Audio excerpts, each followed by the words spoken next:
আজকে সকালে উঠে দেখলাম যে সকাল হয়ে গেছে, তাই মনে করলাম একটা ভিডিও করে আপনাদের দেখাই। জানেন যে আমরা আজকে সারা রাত কিন্তু তরমুজের দোকানে ছিলাম ঈদের আগের দিন রাত্রি, আর উঠে তো মুখ ধুতে যেয়ে দেখলাম যে সবকিছু কিন্তু রেডি হয়ে গেছে। তাই মনে করলাম একটা ভিডিও করে আপনাদের দেখাই। দেখতেছেন এটা কিন্তু আমাদের রোজগ্রাম মসজিদ, আর এখানে দেখতেছেন অনেক সুন্দর একটা রাস্তা। তারপর চলে আমাদের ঈদগাহ মাঠে, কারণ এখানে কিন্তু তরমুজের দোকান দেবে। তারপরে কিন্তু কাজ শুরু করে দিয়েছে, আর আমি খালি আপনাদের ভিডিও করে দেখাচ্ছিলাম।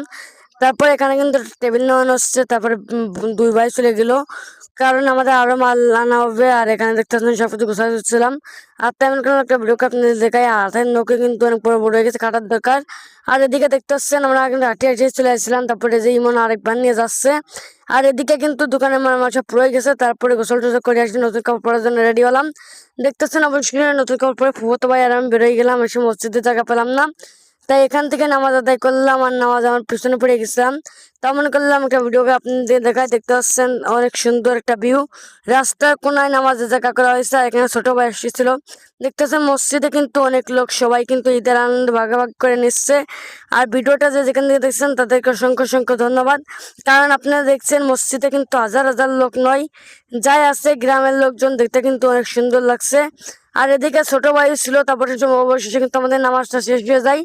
সবাই কিন্তু বাড়ির উদ্দেশ্যে রওনা দিচ্ছিল কবর জিয়ারতের উদ্দেশ্যে। তাই মনে করলাম একটা ভিডিও করে আপনাদের দেখাই। তারপরে রওনা দিয়ে দিলাম ঈদগাহ মাঠের উদ্দেশ্যে। পর ভাইয়ের সাথে দেখাই গেল। যেতে যেতে দেখলাম যে ঈদের নামাজ শেষে কিন্তু অনেক মুসল্লিরা কিন্তু রাস্তার কোণে দাঁড়িয়ে আসছিল। দেখতে কিন্তু অনেক সুন্দর লাগছিল। তাই মনে করলাম একটা ভিডিও করে আপনাদের দেখাই। দেখতে পাচ্ছেন এখানে কিন্তু অনেক লোক, নামাজ শেষে কিন্তু হাজার হাজার লোক এমনি বেচা কেনা করতেছিল। তাই মনে করলাম একটা ভিডিও করে আপনাদের দেখাই। আর এই সেই তমস্কার দোকান, যেখানে অনেক সারা রাত ছিলাম।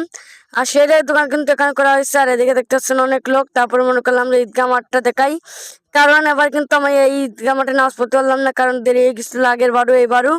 আর দেখতে পাচ্ছেন এখানে কিন্তু অনেক সুন্দর একটা মাঠ, সবুজ সবুজ গ্রাম। তারপরে একটা ভিডিও করে রওনা দিয়ে দিলাম বাড়ির উদ্দেশ্যে। আর এখানে দেখতেছেন অনেকেই কিন্তু দাঁড়াইছিল, অনেকে কেনাকাটা করতেছিল। তাই মনে করলাম একটা ভিডিও করে আপনাদের দেখাই।